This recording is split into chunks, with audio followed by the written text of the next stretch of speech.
I'm on. There we go. Yep, we can see the So, PowerPoint. okay, now you can see the PowerPoint. All right. So, my name is Chad Shimmels. I'm the ag teacher at Eustis Farnham in Nebraska. I've been here since the fall of 1997. I've taken the long way around to get here. I was born in my early years in Oklahoma up to the sixth grade. I still call Oklahoma home. Went to high school in Satana, Kansas. If you're a meats judger, you probably have seen Satana at nationals over the years. I was on a meats judging team at Garden City Community College, and then my wife and I got married, and we went to Panhandle State University in the Oklahoma Panhandle. And I've been around these judging teams and national teams and stuff for a really long time. Black 95, that was the year that the National FFA doesn't like to talk about because they got about 7 national championships that did not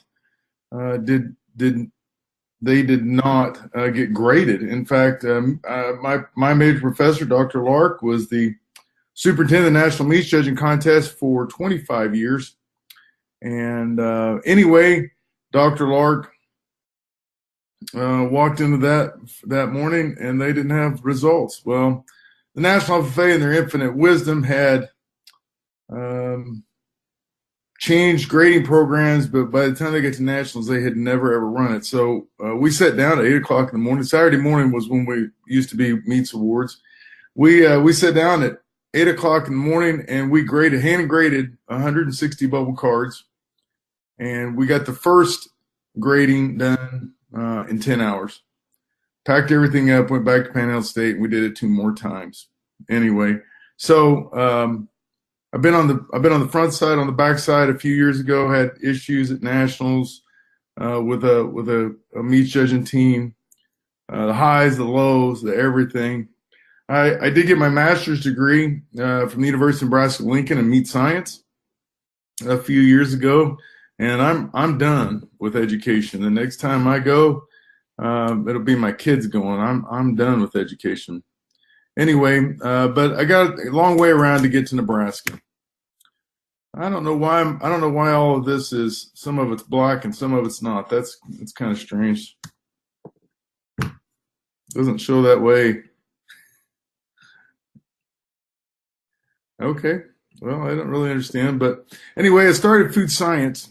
Why did I start a food science team? I started about 2002, and I got to thinking about my curriculum, and I felt pretty good about my curriculum, whether it was getting to harvest. I felt good about getting to harvest. Whether it was animal harvest or plant harvest, I felt good about that. But so much of agriculture comes after harvest. So much of agriculture comes after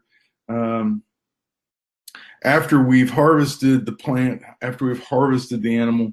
And so I got thinking, I'm not doing a very good job at this. But I don't know anything about it. I mean, I came out of college, I had an animal science and ag ed degree. We'd never even talked about food science. I didn't know anything about it. And food science competition wasn't very old. And so right about that time, UNL put out several workshops on food science, and specifically on the food science competition. And I took them, and they were a couple of days long. And I thought, man, this is really cool stuff. And so I really started getting into it. And by the spring of 2006, we were ready to take a shot at the state championship. We won the state championship with, I call them, the 4 fabulous freshmen. Turned around, and we weren't smart enough to be scared at nationals. And although we had been to nationals many times in meats, many times in agronomy, we'd never been in food science, and we won the national championship with 4 sophomores. They were special sophomores, but sophomores nonetheless. Sometime in that time frame, I met a guy named Eric Smith. We've known each other for a very long time, and well, it's always kind of funny. We bash Alabama together, we bash Oklahoma together, and that was, I think, common ground among us. But we found common ground because we were both working our tails off trying to make our teams better. Eustis Farnham High School, I want to say this. There's 56 students in our 9th through 12th grades. I tell my students all the time, I'm not afraid of anybody, just bring it on. We can compete with anybody, we have to outwork them. And one of my students, my FFA president, on a state champion food science or state champion meats team as a sophomore, went to nationals.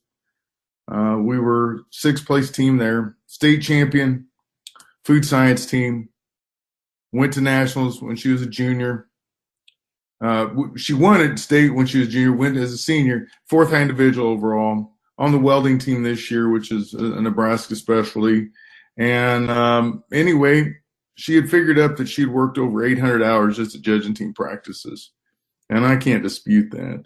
So the point I'm making is big, small, it doesn't matter how many you got. If they're willing to work, you can compete with anybody. All right. Let's move on again with I really don't understand why this is all.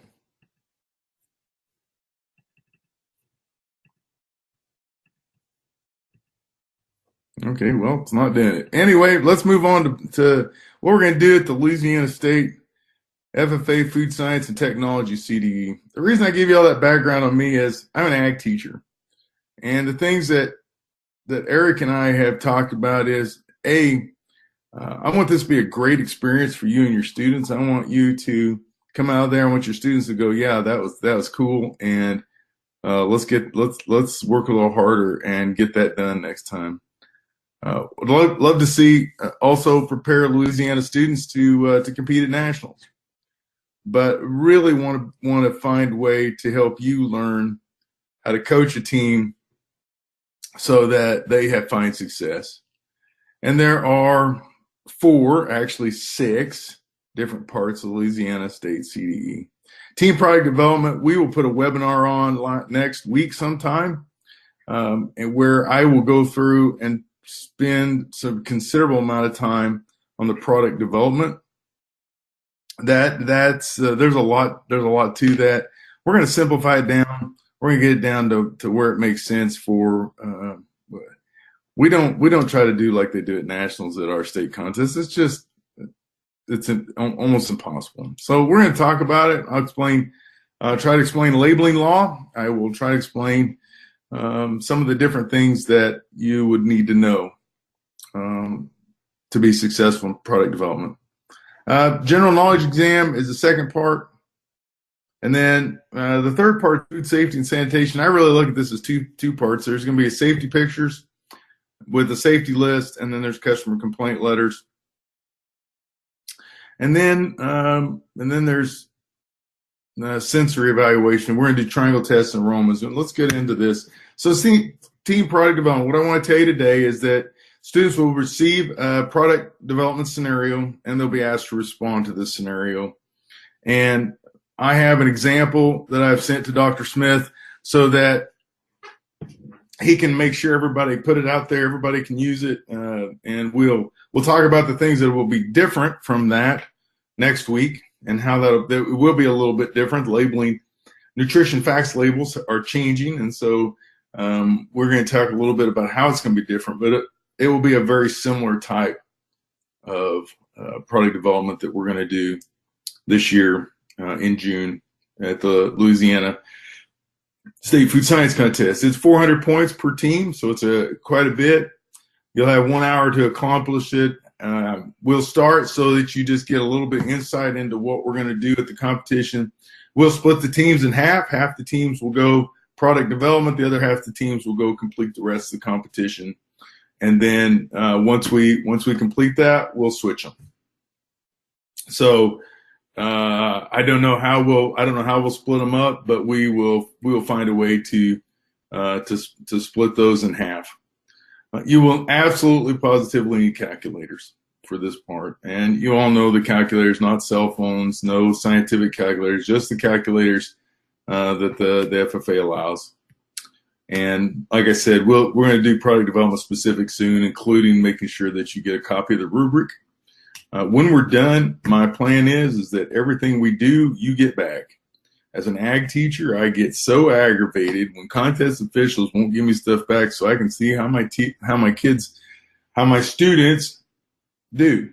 How am I supposed to get better? How am I supposed to make them better if I don't know? So everything that I can give back to you, I'm going to give back to you.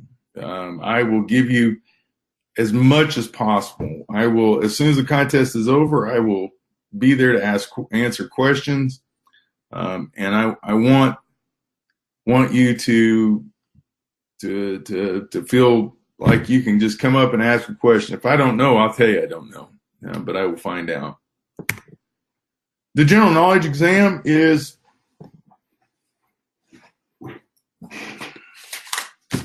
this book, Food Science and Safety by George Separich, 2004. Even years are chapters 1 through 11. No chapter 3. We'll not do that. Odd years are 12 to 20. There are going to be 50 questions.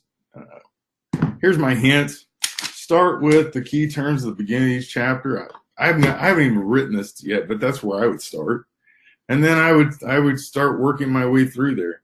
Every question will come from that text. If it's not in there, it will not be in the test. I'm guaranteed. The questions may be tough, but they will be fair. They're not.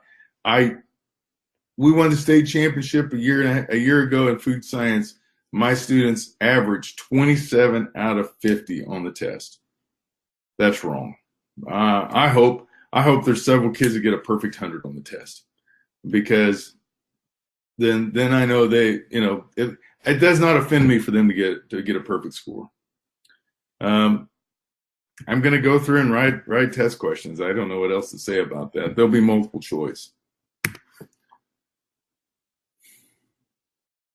Food safety and quality practicum. The first part of this will be the students will be given 5 actual customer complaint letters, and I'm going to stop here and I'm going to go out so that I can get to the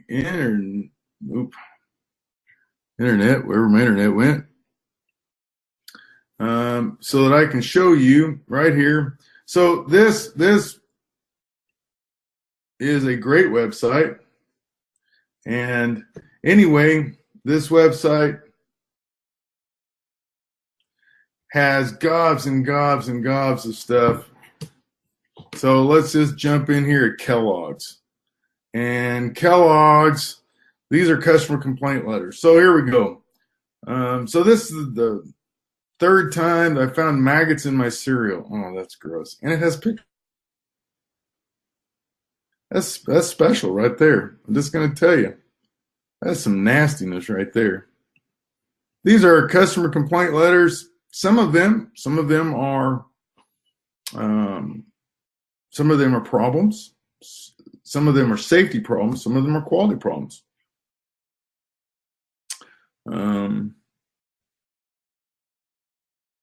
Anyway, there are just hundreds, and I'm just going to pull these out of here, pull the questions out of here. When I took a bite, I felt the hair in my mouth. I was disgusted. Yeah, that would be nasty. And this happened on the 5th of January. So these are really up to date.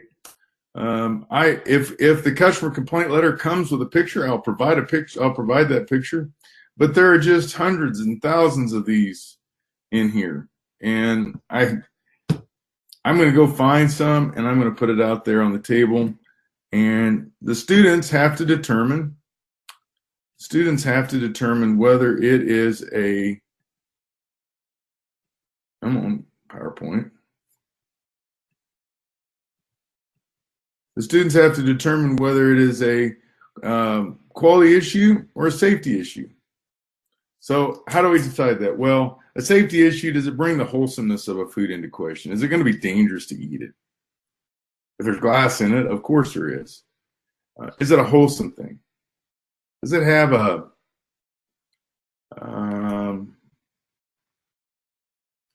is there not enough in there? That's one. There's if you go reading in there, there's always somebody who's complaining because they will count an entire box of Teddy Grahams.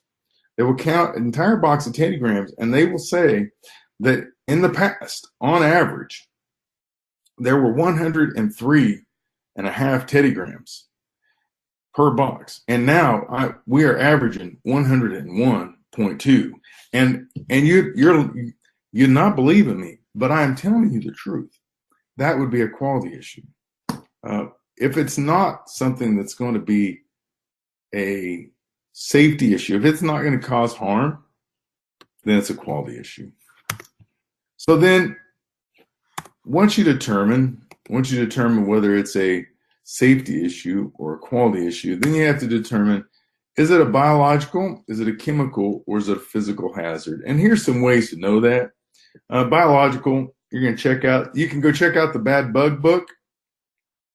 And the Bad Bug book has like 17 or 18 microorganisms that are just wonderful.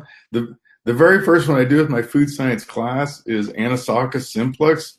And you get that from eating undercooked fish and its worms. And the first symptom, generally speaking, is a tickling in your throat because they're trying to get out. No, not eating sushi, not this guy. Anyway, so there's molds, there's yeast, there's viruses, bacteria, Listeria cytogenes. These are great things that you can talk about. So we all know that pregnant women should not eat lunch meat that has not been cooked or reheated, and it's because of Listeria cytogenes. Listeria cytogenes is one of the very few microorganisms that can cross over the placental barrier. If most people get it, if I get it, Eric gets it, even if your high school kids get it, you'll get a loose stool. It'll just be a loose stool, and you'll go, whew, I don't know what I ate last night, but man. And that's it. It's over. For pregnant women, the Listeria cytogenes attacks the fetus, and it will kill the fetus. And so that's why we say, you and I, most people, I shouldn't say you and I, but most people can grab a hot dog out of the freezer, out of the refrigerator, and it's fine. It's fully cooked. You can.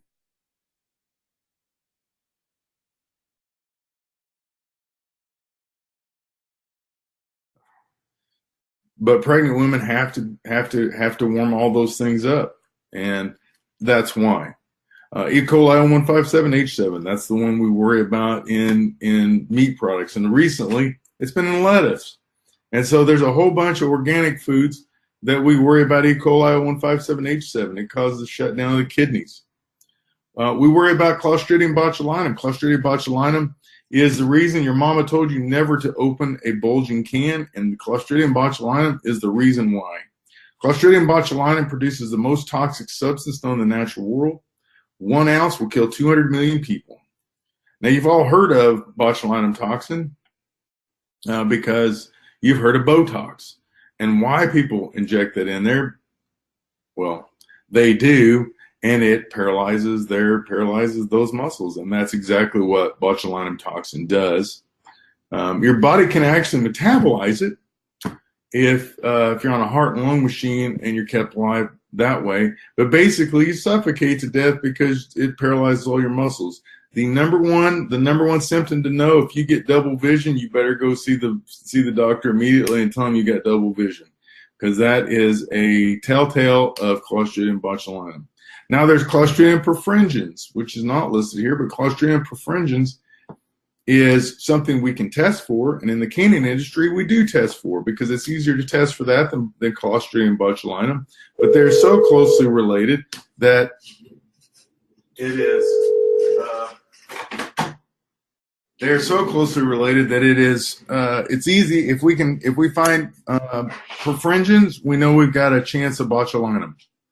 And so we need to check on that. Salmonella, that's the one that, 80% of chickens have or something like that. So there's all kinds of things that you can get into with kids, and you can talk to them about these things, and they're great. They're great things to talk about. I have kids bring me pictures, and we look at different things because this isn't just career skills, although these are great career skills.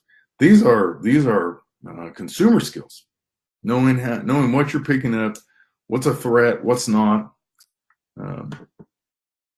anyway, so I always tell the story about hepatitis. That's the one that you can get from oysters on the half shell. And so we talk about how do you know, why? Well, oysters are filter feeders and. So all of those things are ways, how do people that raise those, how do people that catch those, how do they ensure that it's a safe food supply? Well, we want a safe food supply, first of all, because we don't want to get anybody sick. And secondly, there was a company in Nebraska called Hudson Beef. And in about 1998, there was a Burger King in Nebraska that left the meat on the counter and then undercooked it, the hamburger. And there were several people got sick from E. coli. And Burger King has a great PR department. They got out ahead of this. They blamed Hudson Beef. Unless, I believe it was 2 weeks to a month, Hudson Beef was completely out of business. There's no more company called Hudson Beef. And so we don't want to lose our business. And being able to look for these things and find these things and prevent these things, very important. And no matter what you're working on. Customer inquiry. So the three areas watch for. So the first one was biological. Second one is physical. If it is something that you're going to break a tooth or choke on or cut you, then that's going to be a physical. Chemical. Grease from the production line. Maybe that's in there. Residues, insecticides, herbicides, fungicides, rodenticides, or allergens. Say there's a peanut in a food package that doesn't list peanut as an allergen. How important is that? Oh, goodness. I had a UNL professor tell me a few years ago about a story about a young couple. They were engaged to be married. And anyway, one of them had a peanut allergy. And so the peanut allergy, the person with peanut allergy went out of town for a couple of days on business, and they weren't supposed to be back till, let's say, 8 or 9 o'clock at night. Well, their fiance ate a Snickers bar 12 hours before they were supposed to be back. They got back. The fiance kissed the one on the lips 12 hours later, and they died in the airport because of anaphylactic shock from peanut allergy. Peanuts are the #1 allergen in the United States, food allergen, and they can be extremely dangerous. 12 hours. Contemplate that a minute. 12 hours, that's a long time. So in the food industry, we don't want to get people sick. We don't want people to die because we haven't declared our allergens. So anyway, those are all things. So some of those customer complaint letters I showed you, I haven't read all of them, but there'll be some in there that deal with allergens. So know that. So backing up, you're going to have 5 actual customer complaint letters. And for the most part, I'm going to get them all from that one website. But they will be written just like that. Then we're going to have 10 scenarios or pictures. Mostly they'll be pictures. And you'll need to determine if, A, there is a food safety or sanitation violation. And if yes, then there's going to be a numbered list, and you need to list the violation from the previous problem. I am working on the list. I have the list. It's one that I've used at Eustis Farnham. We host our own meats agronomy and food science contest in the spring. But I want to reorganize it so that it makes it's kind of a logical sense. And so I'm hoping early next week to have that list done and back out to you. But you will, if a student finds a violation, then they will mark which number violation on there. And I'll show you that in just a minute. So here's something important to talk to students about. HACCP, which is Hazard Analysis Critical Control Points. There are 7 steps in HACCP. Hazard analysis.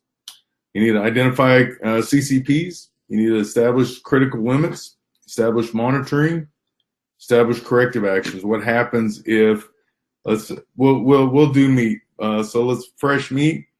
We have a Tyson plant not too far from us, and in the hot box, which is where they cool the beef carcasses down, they're going to have somebody go in at least once an hour, maybe twice an hour on a random schedule, and they're going to pull temperatures, carcass temperatures, air temperatures. And those carcasses, after 24 hours, they need to be down under 40 degrees. If so, the hazard analysis is everything's built around temperature. So the hazard analysis is the temperature of those carcasses, and it's a biological. We're worried about microorganisms growing in it. Anyway, the critical control point is that temperature in the hot box, getting it down there. The critical limit is at 40 degrees. Monitoring is the once or twice an hour on a random schedule. Corrective actions: what happens if it gets to 40 degrees? What happens if it gets to 41 degrees? What happens if it gets to 50 degrees? What happens if we've got a catastrophe and that carcass gets to 60 degrees? Now what do I do with it? Do I take it and cook it? What do I do? So that's a corrective action. How do I get back to the norms? How do I get back to the critical limits? I have to establish record keeping systems. So on a daily basis, I need somebody signing off on that temperature control, and then verification just means what kind of things do I have in place to make sure this is actually working. GMPs, what I'm getting at here is that this safety list that we're talking about is going to be based off of these kinds of things. So GMPs are good manufacturing practices or guidelines companies use to evaluate, design, or construction of food processing plants. You want to use stainless steel. 50 years ago we used wooden butcher blocks, but we now know that wood is porous and it harbors bacteria. So we want to use a stainless steel or some sort of food grade plastic so that we can sanitize that every day. You need to wear gloves. You need to wear hair nets. You need to wear face nets or beard nets. All of those things are covered under GMPs. Also, water treatment. Water treatment is a GMP. Filtering the air. All of those things. How do we practice for those pictures? Well, they're really, really hard to find pictures online. Those companies do not want to give those pictures out to you. So what we did was I took an old list from Nationals, and I went to our head cook at the kitchen, and I said, "Hey, would you be willing to stage some of these?" And she said, "Sure." And so we went through and we staged as many as we possibly could, with the understanding I was using them for practice. We're not trying to send them off to the state to get her in trouble. She's a big FFA supporter, been to Nationals a couple times. Her kids have been involved. So she loved it and had a great time with it. And so then the next question is, how can I help more? But, you have to have that conversation because at first she was kind of reluctant to do that because, well, could those pictures get me in trouble? But no, they're never going anywhere. Nobody's ever going to see them but me and the students. So that was the assurance I gave her, and she was more than happy to do it. I will tell you that I got some from the Nebraska Health Department of actual violations in restaurants and grocery stores, and they gave them to me after they'd been sanitized, and I wouldn't know where they came from. And I don't know that the health department's going to want to do that a lot, but it doesn't hurt to ask. All they can do is say no. The best way that I've found to do well in this portion is to go through the list with students and just talk about the possibilities. Talk about what could happen in a bakery with these different things. Talk about what could happen in a meat plant with these different things. And the list is going to be very specific. It will say that you need to have covered trash cans in production areas. You can't have open trash cans. You can't have doors cracked open to the outside. You can't have food product on the floor. Even in a package, you can't. It's got to be 6 inches off the floor. So it will say things like food product not held 6 inches off the floor. So anyway, that list will come. If you have questions about it, the best way I've trained students with it is just to go through the list. All right. Now, one of the things I tell students all the time, the reason we love food science is because we get to eat. Well, triangle test is that place. We're going to do 3 triangle tests at state. And there are 2 that are the same and 1 is different. So on a triangle test, I'm going to give you an example. Here's how I start every freshman class when we do our unit on food science. I go get Pringles and reduced fat Pringles. I don't do the flavors yet. I just do plain Pringles and reduced fat Pringles or no fat Pringles. And then we take those out, and I will do 2 regular Pringles, 2 samples, and 2 that are, let me start over. 2 samples of regular, 1 sample reduced fat. And we use a random 3-digit number. And the reason we do is because if you use A, B, or C, 1, 2, or 3, people will pick A or C, 1 or 3. So use a 3-digit random number. There's a place called random.org on the internet where you can go and you can get random numbers. And so I put these 3 different samples out there. Now you and I know that we know which 2 are the same, but the students don't. And so we work through the problem with the steps. We look at it. That's the first thing we do. I know it seems simple, but if you just say, okay, go, they're gonna grab and eat it. No, stop. We're gonna evaluate this. We're gonna look at it. We're gonna look at all 3 of them. We might hold them up and look at through the light and see if there's differences there. Then we're gonna smell it. We're going to look at it. We're going to smell it. Then we're going to break it with our hands, and we're going to crack it. And we're going to watch and look and listen to it. Then we're going to rub it. We're going to take a little piece of it, just a little square of it, and we're going to put it on a piece of paper, and we're going to grind it down. The reason we do that is that fat in that product will cause it to become translucent. You can see through it. And so if it's a fat difference, you'll be able to see that. Now, obviously, if it's a salt difference, but both of them are the same amount of fat, it won't make any difference. But you go through the steps anyway. So you look at it, you smell it, you break it, you rub it, and then you just bite it. See how it comes off on your teeth. And then the last thing you do is you put a piece in your mouth and you taste it. That's the last thing you do. Now, there's a couple things you're doing. There's only 5 things that you can taste on your tongue: sweet, salt, sour, bitter, and umami. Umami is a savory flavor. Everything else you taste in your nose. So for the most part, except for some umami flavor, roast beef is all tasted in your nose. The flavor profile all comes from your nose. Very little of it comes from your mouth. And so you put it in there, you close your mouth, you concentrate on what's going on in there. So you are getting a flavor, but a lot of that flavor is coming from your nose. You get that flavor. And just as important, you're getting the mouthfeel. What does it feel like in there? How smooth is it on my mouth and the top of my mouth? How smooth is it on my tongue?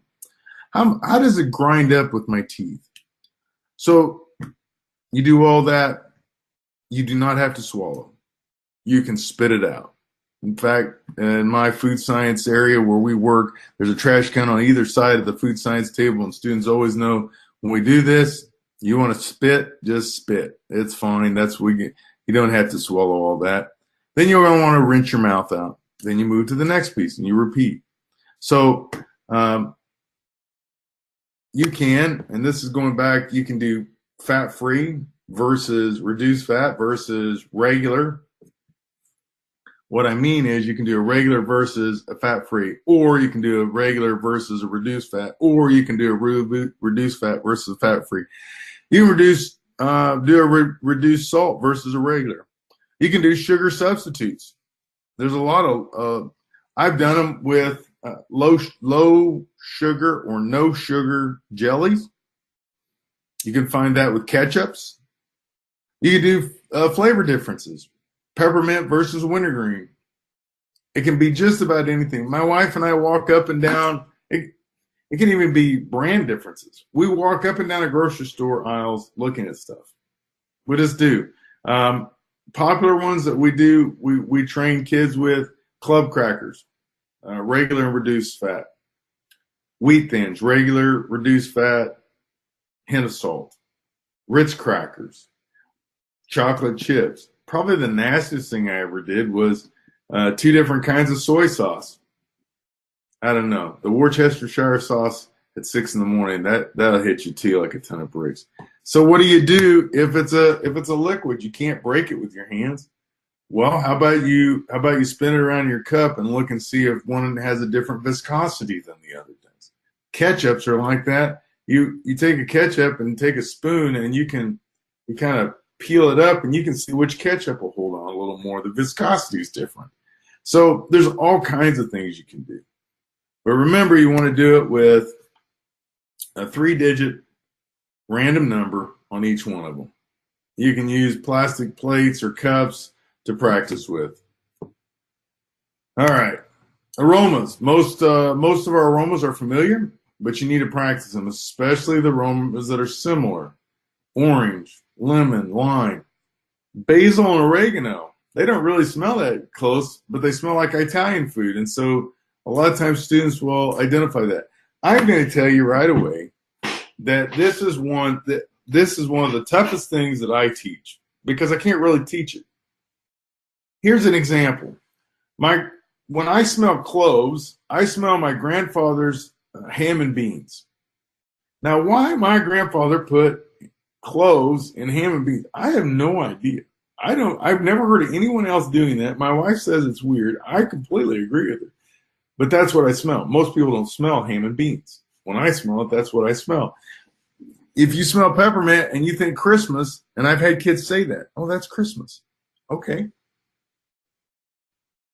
I can't tie that in, but we talk about it. So when we smell butter, I say, this smells like popcorn at the movie theater to me. And for a lot of kids, it will. But somebody will say, oh, wait, it smells like rolls. And I'll say, fine, write it down. This is something, aromas and memory are so tied together, you cannot tell a kid how to identify that one.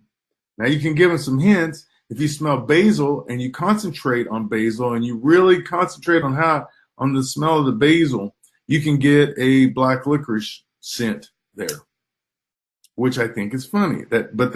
We talk about that. When you pick up that, basil or oregano, and when you pick up the aroma at the content that smells like Italian food, or that's what it would smell for me, then I have to concentrate. Does it have that black licorice smell?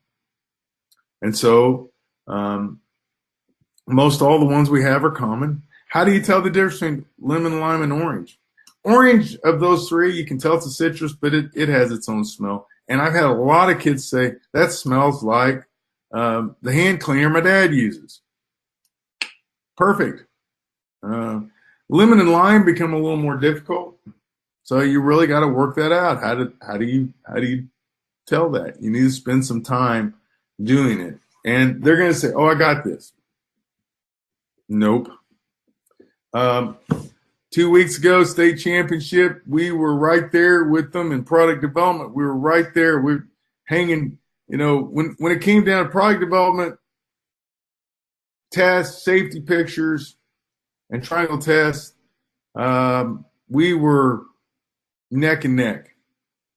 We dropped 50 points on the aromas. It cost us, we lost by like 45.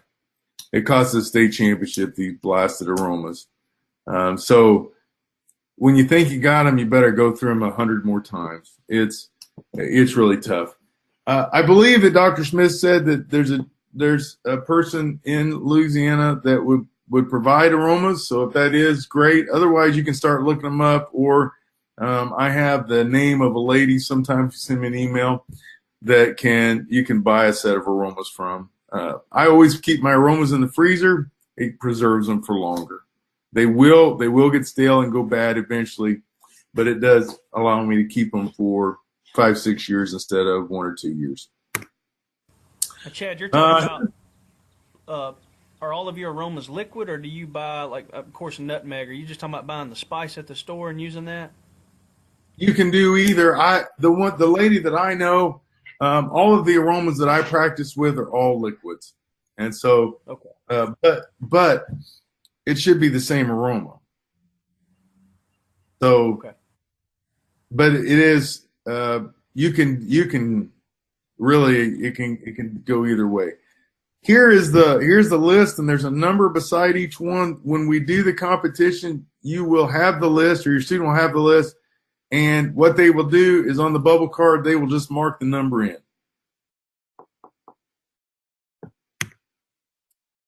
To practice, you're going to want to use a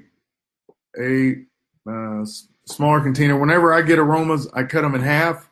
So we have half to warm up on and half to practice on, I guess. So with the cap on there, here's a big hint about any aromas. Make sure you don't switch caps. If you have a strawberry or something else like that that's a very weak aroma, it doesn't come out very much, and you put a peppermint on it, you have ruined that aroma. You will never get that aroma back. And so my team and I just had a conversation. They were really disgusted right before state because somebody had switched 2 or 3 bottles and don't know who or how or why, and they were really disgusted. And we left them open for 3 days. But it still wasn't right. We're gonna have to buy a new set because once you put that strong aroma over the top of another one, it's bad. Anyway, Chad, will you put the aromas on a cotton ball or something in the contest, or will they have a what we'll do is we'll put them in an amber vial on a cotton ball. Yes. Okay. So we'll put them down in an amber vial, and we'll drip the aromas onto the cotton ball, and so they're not going to be really strong. And that's one thing I think analyzing how we lost. I think it was because we were used to smelling the full aroma, and at state they only put like eight drops was the max they put on there, and so that it was really faint. So I'm going to put amber vial, and the reason we use amber so you can't tell color. Amber vial, we're going to drip the drops on there, and then in the cotton. So shake the container. If you have a student who says I can't smell this aroma, tell them to talk to me or one of the contest officials. We'll take a smell first. Not going to take their word for it. We're going to take a smell, and we'll see if we can smell it. If we can't smell it, then we'll add more drops to it. And the other thing is, one of the hard things to teach kids to do is that they want to put the smell right up to their nose all the time. Well, great, except that there's some things that are so stinking strong, you want to, kind of snort and blow a little bit. So I try to teach to start down here low and bring that up, and you look like a complete moron, but you try to bring that up till you just barely get that scent, and then you concentrate on it. But you don't want to bring it all the way up. The other way that I learned something new this year. The way you cleanse your nose, cleanse your palate, is smell your armpit, or smell. That sounds bad, but smell your elbow. Smell into your clothes or something else that is non-fragrant. So tell kids first thing in the morning, absolutely do not put on cologne. Do not put on. It's fine to put on deodorant, but you hope it isn't very, very strong. Take a whiff of your FFA jacket, but if your FFA jacket has your cologne on it, you need to get that off. You need to take your jacket off and smell your skin, something so that you're not smelling it. Otherwise, that's all you're going to smell. I want to back up and also say that for the triangle test, I tell my students that when you eat, it's 2 hours till you can really taste again. So 2 keys about this. Number 1, don't eat right before you come to the contest. And number 2, make sure that if there's mints out there or there's another strong flavor, you got to look at the three triangle test.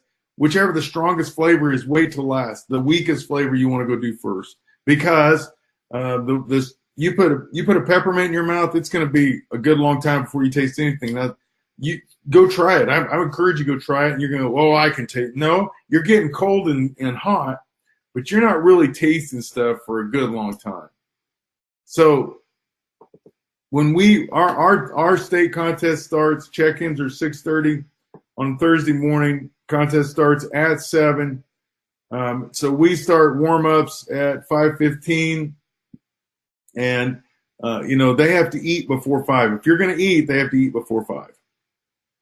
Most of them just don't eat, and I say, okay, then as soon as we're done, we'll walk out of the contest, and we're going to find them something to eat.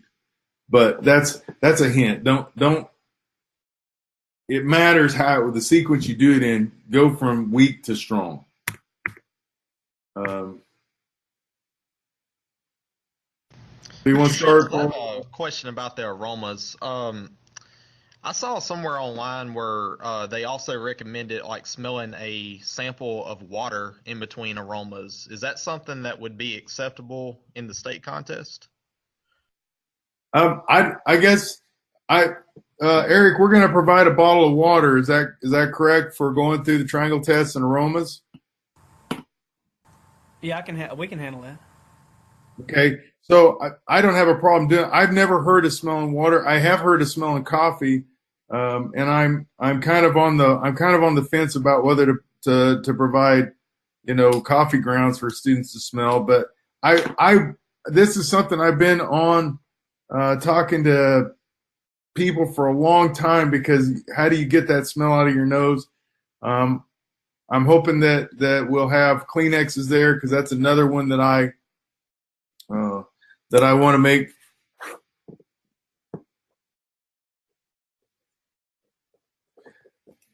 I tell my students after every other one or something, you blow your nose, get it out of there, especially if it was a strong one. So I guess I don't have a problem. I don't want anything else coming in besides really what we're providing, but we're going to try to provide a bottle of water. So I don't know if is that what you're asking?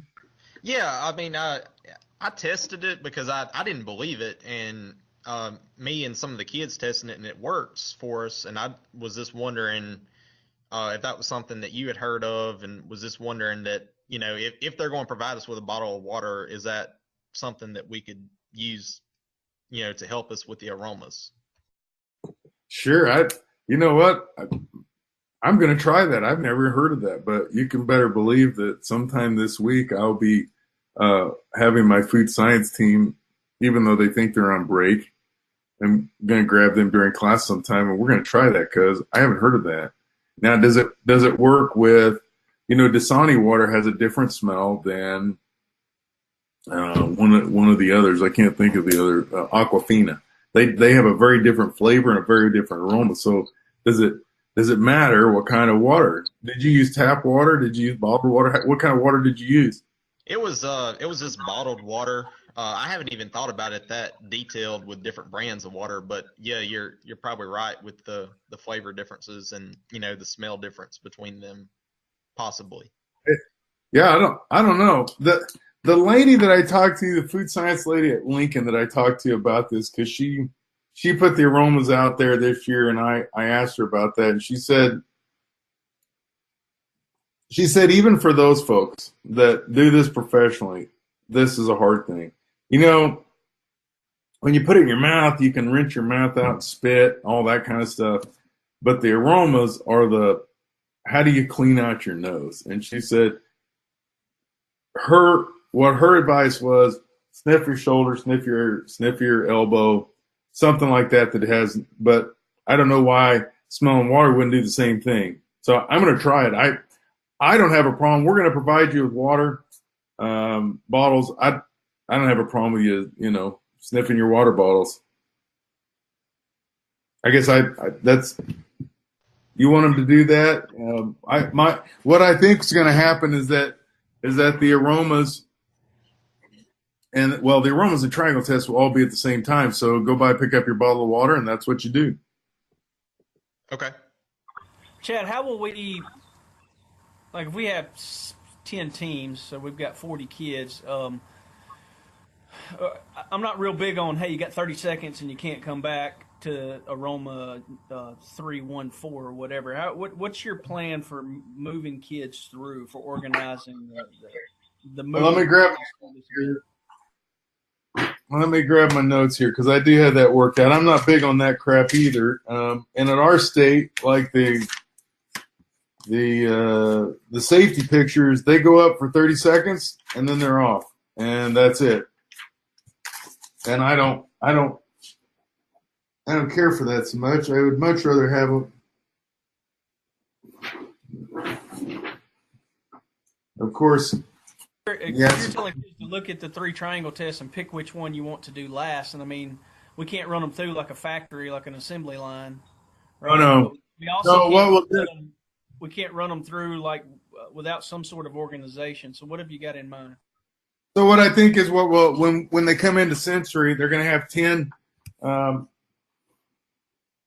they're going to have 10 aromas and 3 triangle tests, and it's going to be out there for them to choose from, and go do what the part that you want to do first. So it's what I think we're going to have is we're going to have 2 sets of the same thing, and we'll half and half go this way, but it'll be exactly the same. So what I think is going to happen is, if we have the space, is that they're going to have 20 minutes to come in and do 10 aromas and 3 triangle tests. And so what happens if I biff my crackers? Okay, come get another cracker. What happens if I go down and go, and on number 3, I wrote down that it was lemon, and then I get down to number 7 and I go, crap, man, that really smells like lemon. I need to go back to number 3. Yes, please go back to number 3. That's so it's going to be you're going to be in the sensory section, and you're going to go do sensory, and you're going to have that time to do sensory, I guess, all at the same time. You're going to have 20 minutes. It's way more than enough time to do that much sensory. Does that make sense? Yep. It sounds like we need a big room if we're going to have 2 sets of both, but that's my job. I'll make sure we got plenty of room. Well, if one of the hard parts in this contest is to try to keep, other than the team section, try to keep them all separated away from each other. So we're going to have hopefully one section, section 1 and section 2 is sensory. So you would send a student in. We would send one maybe your A's in section 1 of sensory and B's in section 2 of sensory, and then we have section 1 of safety, and you'd send the C's into there, and section 2 of safety, and you'd send the D's in there. That way we didn't have students teammates in doing the same thing at the same place. So that sounds a whole lot more complicated, I think, than it really will be. No, I get what you're saying. We'll have 4 stations so nobody can be beside their buddy. Right. And then once section 1 of the sensory is done, we'll do 20 minutes on both those. And so section 1 of sensory and section 1 of safety will just flip flop. Section 2 of sensory and section 2 of safety will just flip flop. And then your students, nobody's students are in the same group together. We're going to give 30 minutes on the test and 60 minutes on the product development. So total contest time should be 90, 110, 130, about an hour or two to 2.5 hours. So 60 minutes for product development, 30 minutes for the test, and then 20 minutes on sensory and 20 minutes on safety. All right. Have you got any slides left? Just the cards. Yep, that's what I wanted to see if we're going over the scorecards. Excellent. Yeah, right here. So can you see my cursor? But folks can zoom in on this part whenever they're watching it on video. That's not a problem. Okay. All right, so on the upper right is where the 50-question objective test will be. And then the lower, or in the kind of the middle left, is where the triangle tests are going to be. Now, I believe the rules say that we're only going to have 3 triangle tests, and in the future maybe we'll do 4. For me personally, when it comes to sensory, the more we do, the better I like it, because it evens things out a little bit. And I can explain that some other time. But right this year we're going to do 3 triangle tests because that's what the rules say, and 10 aromas. That's also in the middle. And then we will not use product specifications, nor will we use the problem solving or math, but we will use the customer inquiry. And so students, here's just what we talk about. Is this a quality issue or a safety issue? They will choose either of those, and then they will always choose, is it a biological, chemical, or physical hazard or concern? And so that's the individual, except here there will be one hand graded spot, and there'll be 10 photos. And so you would say yes or no, and then list the number. And again, I will get that list out to you so that it's not, I hate it at nationals where you show up and there's a whole new list. I want you to practice with that list. I want students to see it and know it. And so they're not fumbling around trying to figure out where it's at. I want them to, oh, okay, that's going to be number whatever. I want them to know it ahead of time. I want them to see it and know it. Here's my contact information. If you have questions, easiest way to get hold of me is email, but you can't call my office and leave me a message. But if you're going to leave me a message, you might send me an email and tell me you left a message, because I'm not in here very much during the day. I'm mostly in my classroom. So anyway, any other questions? Go back to the scorecard, please, Chad. Okay. Back one slide. Okay, the Scantron sheet will require the same thing that we had at Livestock last week. You have to put your chapter number in here and bubble it in, and you'll have to put your team code. We had some scores disqualified last week because people didn't bubble in their team code. So you'll have 01 if you're your blue chapter, or 02 for your gold chapter. So I just want to remind everybody of that. I'm not going to do a separate webinar on how to set this scorecard up again. So it'll be expected that each chapter fill that out. And if we have 5 teams or even 10 teams, it won't be a big deal. We can remind all the kids. But if we've got, like Livestock where we had 200 kids, it's hard to go through every card and remind everybody. Just want to let everyone know that your team number and team code will be the responsibility of the ag teacher and the students to use. Chad, before we go, would you kind of explain the 3-digit, or maybe even show your screen and give an example of what that's going to look like for your triangle test? It'll just be 3 random numbers, or 3 random, will it be letters or numbers? It'll be numbers. I've actually got some in I'm going to stop sharing examples I just need to run out in my lab and grab them. Okay, that'll be fine. I'll try to remind David not to cut off the video when he sees that your screen go down. Aaron, did you learn anything?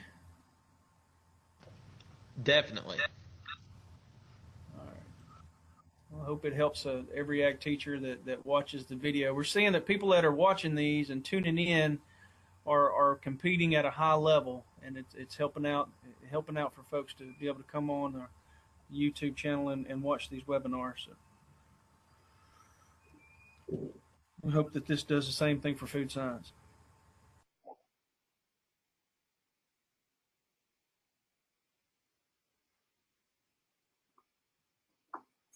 Okay, sorry about that. Here I'm back. I'm going to show you the example I'm going to show you is one that I would do with a liquid, just because that was what was handy and it was already marked. And so if I was doing, let's say, today I'm drinking a Powerade. Okay, let's say that, and I like the orange because I'm old school. But let's say that I wanted to test Powerade versus Gatorade. All right. And so I would pick, I've got 3 cups here. And I don't know, can you see that? It's got 426 on it. Just a random number. It means nothing. The number means nothing. All the number is identification. And then I have another cup, 974. And then I have another cup, 313. And I would put in here, gonna do this as an example. And I'm going to use plain water for my 3rd one, although, no, I'm not. I'm just, so if I was doing this, they would all look very similar. And so here's my 313, and here's my 426, and here's my 974. And so students would have to go through, and what they would do is on this, back to sharing the screen. On this team activity right here, let's say that 313 was the one that was incorrect or was the one that was different. Then over here they would mark 313. And because we would have then said that 974 and 426 were exactly the same. Does that make sense? So you have 2 that are the same, 2 samples that are the same, 1 sample's different. And what you do to answer it is here on the triangle test, you put in the 3-digit number of the sample that was different. Right. And over on my left, the Louisiana Food Science CDE Food Safety Sanitation problem, we will hand grade that and put the score into the software whenever we grade everything else with the bubble card. So I believe that's pretty self-explanatory.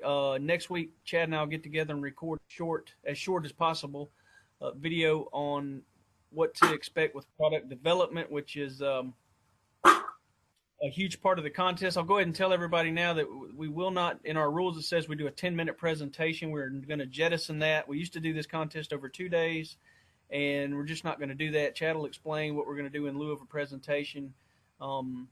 And pretty much all the ins and outs of the product development and what to expect for that. We won't do a Monday night, everybody tune in. We'll probably do it during the day, during this planning period, and I'll post it on the YouTube channel and shoot everybody out an email next week. Mr. Shimmels has shared with me that people are more than welcome to email questions to him, and he'll get back to you with any questions. He wants to see this grow. He's excited about coming to Louisiana and putting on this contest, and he's in it for the kids. He's in it for ag education. He's in it for the future farmers of America.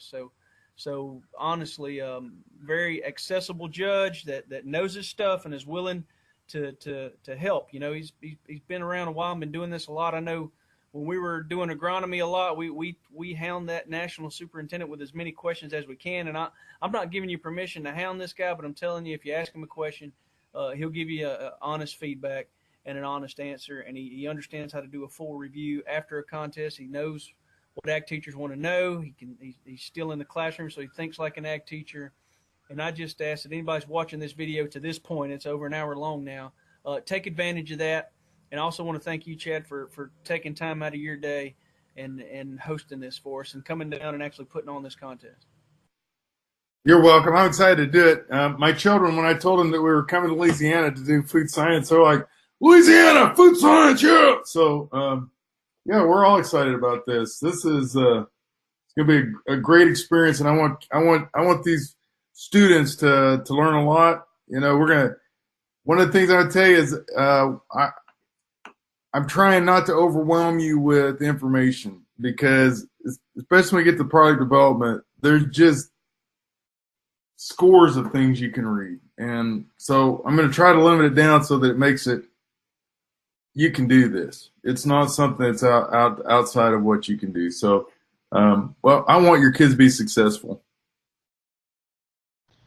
All right, Chad, I've got to go to ball game, and I know you got stuff to do. Aaron, if y'all want to continue on, I'm going to leave, and the recorder will keep recording, of course, and when you're done, we'll edit the video tomorrow. So, but I personally have to go right now. Okay. See you guys later. Thanks. Thank you. Can Somebody you had put a it back question. on the slide with your contact information again? Sure. Yep.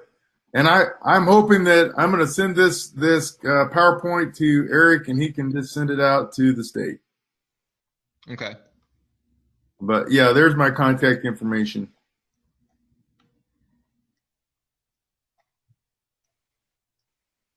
I do love this contest, and we are going to try to reduce it down so that it's manageable. I don't say reduce it. We're just going to try to make it manageable so that it's not overwhelming. Going to nationals and preparing a team for national product development is kind of overwhelming.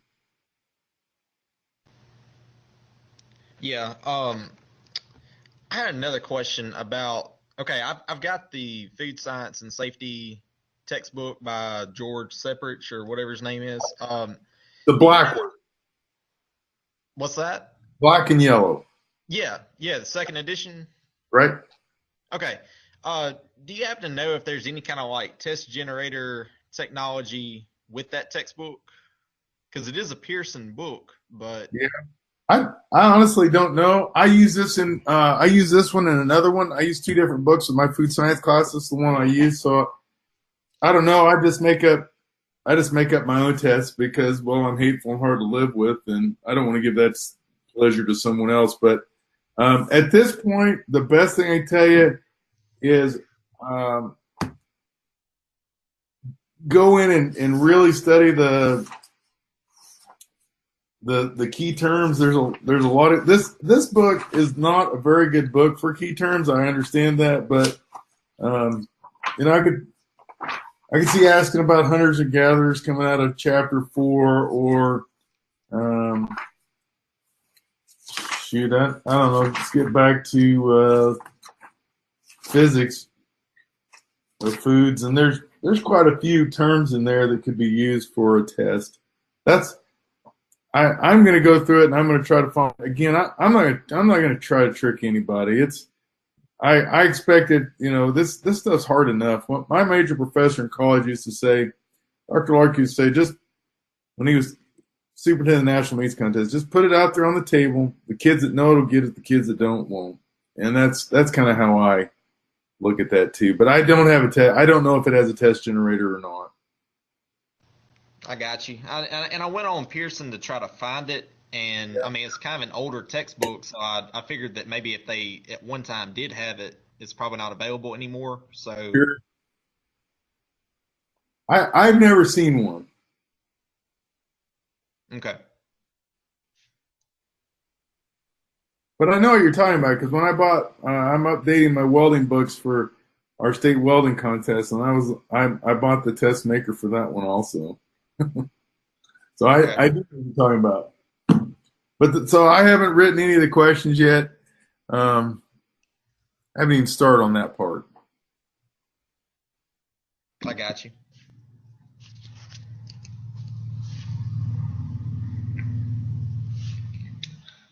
Well, I can't think of any other questions I have, but if I do, I can email you or give you a phone call, whichever one you prefer. Okay. Well, email's easier, but for me, just catching me, and I would do my very dead level best to get it back to you as within just a couple of, within that day for sure.